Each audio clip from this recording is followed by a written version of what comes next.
요한복음 10장 1절에서 10절까지의 말씀, 우리 한 목소리로 함께 봉독하겠습니다. 내가 진실로 진실로 너희에게 이르노니 문을 통하여 양의 우리에 들어가지 아니하고 다른 데로 넘어가는 자는 절도며 강도요 문으로 들어가는 이는 양의 목자라. 문지기는 그를 위하여 문을 열고 양은 그의 음성을 듣나니 그가 자기 양의 이름을 각각 불러 인도하여 내느니라.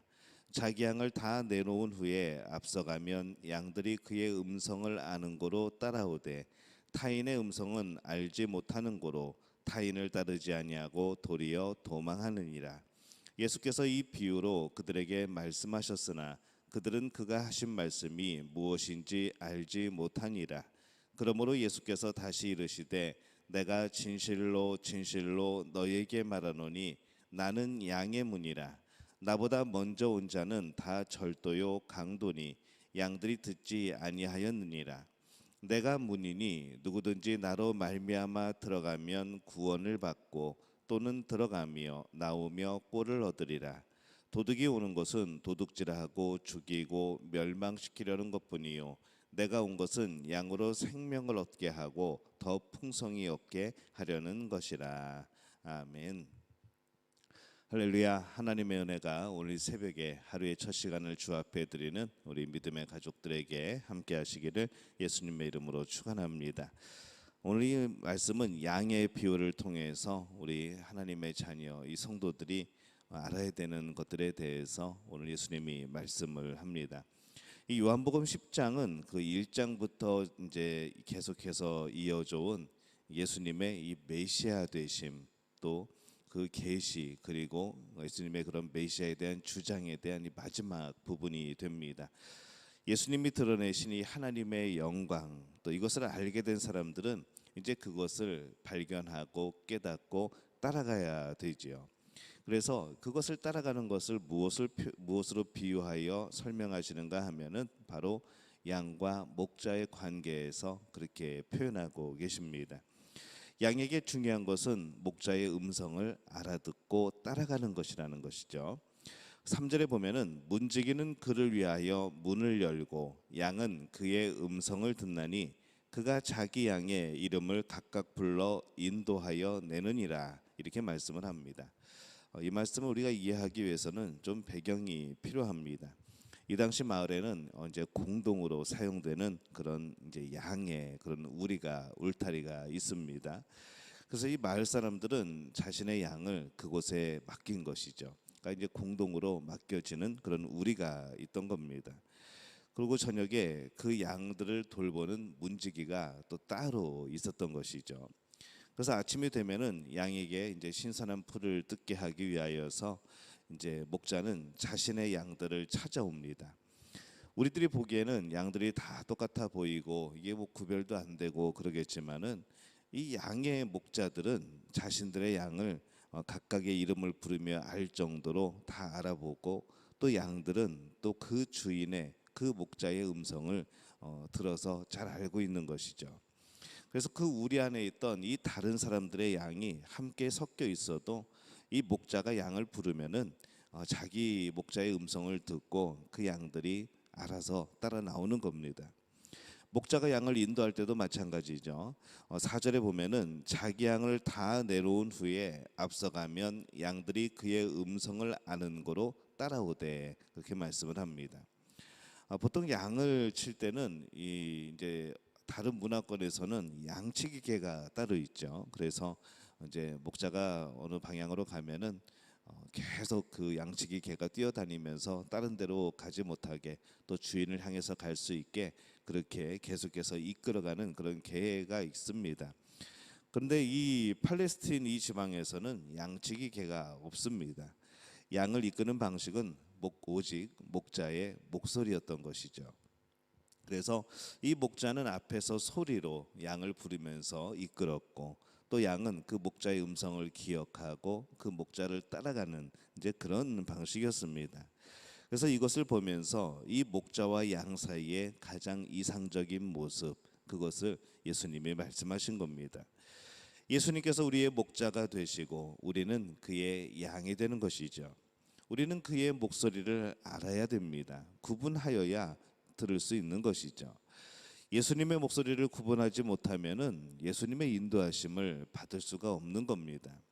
예수님의 목소리를 듣지 않고 있으면 인도함을 받고 있지 않은 겁니다. 그래서 우리 안에 이 예수님의 목소리가 있는가, 우리의 삶을 인도하는 그 예수님의 음성이 있는가, 정말 그것이 느껴지고 들려지는가, 우리는 참 이것이 중요한 일입니다.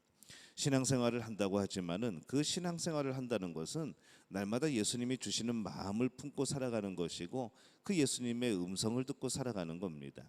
뭐 실제적으로 환상이 막 들리고 그런 개념이 아니고 영적으로 우리가 아는 것이죠. 이것이 하나님이 예수님이 기뻐하는 것이다. 이것이 예수님이 기뻐하지 않는 것이다. 이것은 예수님의 음성이다. 이것은 내 안에 있는 욕심의 음성이다. 이것을 구별할 줄 아는 겁니다. 그것이 바로 신앙생활을 하는 그런 또 따라가는 그러한 모습입니다. 이 당시의 사람들이 예수님의 목소리에서 하나님의 목소리를 듣는 것이 참 어려웠습니다. 메시아임에도 불구하고 하나님의 아들임에도 불구하고 이 사람들은 그 예수님 안에서 하나님의 그 뜻과 음성을 들을 수 없었던 것이죠. 오늘날 우리는 이 성경이라는 이 말씀에서 하나님의 음성을 듣는 것이 때로는 어려울 수도 있습니다. 하지만 우리가 이 말씀을 계속하여서 듣고 우리가 이 기도를 통해서 이 하나님의 음성을 이 말씀 가운데 들을 필요가 있는 것이죠. 말씀을 전하는 사람은 저지만은 그 말씀 안에 들어있는 하나님의 뜻을 발견하는 것은 우리 성도들이 해야 되는 몫이라는 겁니다. 그 말씀을 듣고 따라가는 것, 듣지 못하고 따라가지 못하면 예수님을 목자로 두고 있는 양이 아니라는 것이죠. 예수님이 목자이고 우리는 그분의 양으로 살아가고 있는가? 또 이 양이 목자의 음성을 놓치는 그 순간 사실 죽는 것은 영적으로나 육적으로나 죽는 것은 시간 문제일 뿐입니다. 우리는 예수님을 양으로서 그분의 목소리를 구분해야 되고 그분을 따라가야 된다는 것을 늘 명심하며 살아가는 우리 믿음의 가족들이 되어주시기를 예수님의 이름으로 축원합니다. 예수님께서 이 양의 목자에 대해서 말씀을 하셨을 때 이해하지 못하는 사람들이 또 생겨납니다. 그래서 6절에서 7절에 보면은 예수께서 이 비유로 그들에게 말씀하셨으나 그들은 그가 하신 말씀이 무엇인지 알지 못하니라. 그러므로 예수께서 다시 이르시되 내가 진실로 진실로 너에게 말하노니 나는 양의 문이라. 이렇게 말씀을 합니다. 예수님이 다시 가르치시는 것이죠. 이번에는 양의 문 비유를 통해서 자신을 나타내시면서 그렇게 가르치십니다. 여기서 예수님은 양의 문으로 비유의 이미지가 바뀝니다. 이제 우리 안에 있던 그 양들이 예수님의 음성을 듣고 따라 나오는 그것에서 이제 예수님은 양의 문이 되시는 거죠. 이 예수님이 양의 문이라는 것이 과연 무엇을 의미하는 건가 하면은 이 당시에 때로는 목자가 울타리 출입구에 누워서 지키면서 그곳에서 자면서 또 깨면서 이 그 울타리의 문의 역할을 하기도 했습니다. 이 또는 이 비유에서 말하고자 하는 것은 이 양의 문이라는 것, 우리가 어떤 장소를 들어갈 때 꼭 문을 열고 문을 닫고 그렇게 들어가는 것처럼 이 예수님의 역할에 대해서 말씀하는 그런 내용이기도 하지요. 예수님을 통해서 구원이 이루어지는 것, 예수님은 이 구원을 사모하는 양들이 출입을 해야 되는 유일한 문이라는 겁니다. 유일한 것을 말하기 위해서 그 문의 비유로 말씀을 하시는 겁니다. 그래서 이렇게 말씀을 하죠. 나보다 먼저 온 자는 다 절도요 강도니 양들이 듣지 아니하였느니라. 이렇게 말씀을 합니다. 많은 이단들이 또 많은 그런 세대주의 사람들이 그렇게 말을 합니다. 어떤 시대에는 어떤 메시아가 있었고 또 그 다음 세대에는 다른 메시아가 있었고 예수님도 그 많은 세대에 하나님이 보내신 메시아 중에 하나다라고 말하는 그런 이단들도 있습니다. 그게 아니라는 것이죠. 예수님 이전에 메시아가 있을 수 없고 예수님 이후에 다른 메시아가 있을 수 없다는 겁니다. 구원자는 예수 그리스도 한 분이라는 것이죠. 그래서 예수님보다 많은 사람들이 자칭 메시아라고 지금도 세계 곳곳에 자기가 예수라고 자기가 성령이라고 자기가 하나님이라고 그렇게 말하는 사람들이 참 많지만은 예수님 이전에 그리고 이 지금 시대를 살아가면서 또 이후의 많은 시간들 속에서도 오직 예수 그리스도 그분 말고는 이 구원자가 메시아가 없다는 겁니다.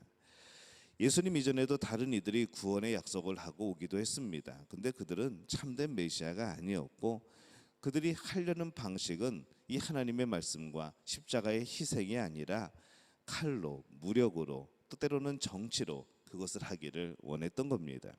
결국은 어땠습니까? 더 전쟁이 벌어졌고 더 많은 고통이 있었고 죽음이 있었던 것이죠.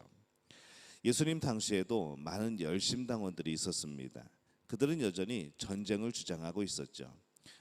이제 체제를 전복시켜서 로마에서 벗어나고 그래서 다시 한번 우리 유대인들이 다시 한번 이스라엘 백성들이 정말 부강하게 되고 그렇게 되는 그날을 꿈꿨던 겁니다.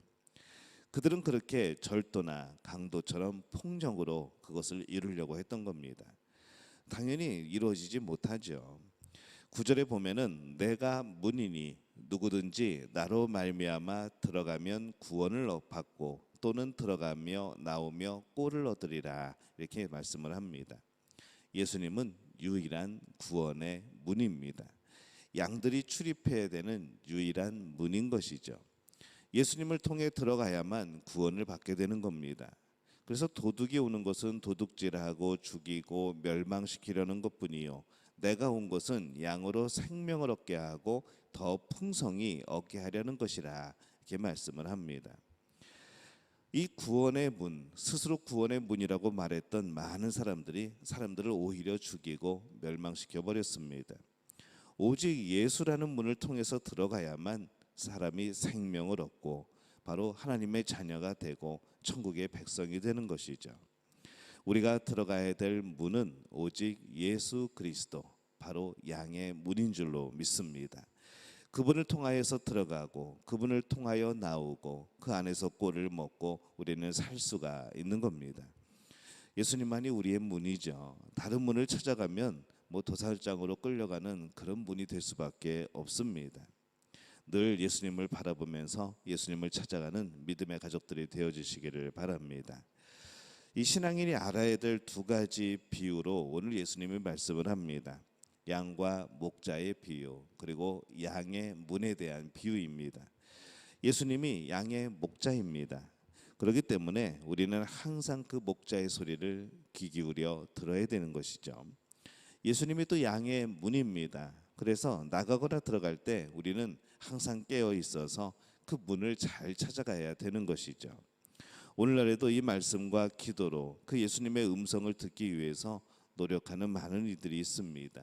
우리가 그 모습의 사람들이 되어야 합니다. 우리 믿음의 가족들은 날마다 그 예수님의 음성을 듣기 위하여서 오직 예수님을 통하여서 그 구원을 얻고 생명을 얻기 위하여서 오늘도 살아가는 복된 우리들이 되어지시기를 예수님의 이름으로 축원합니다.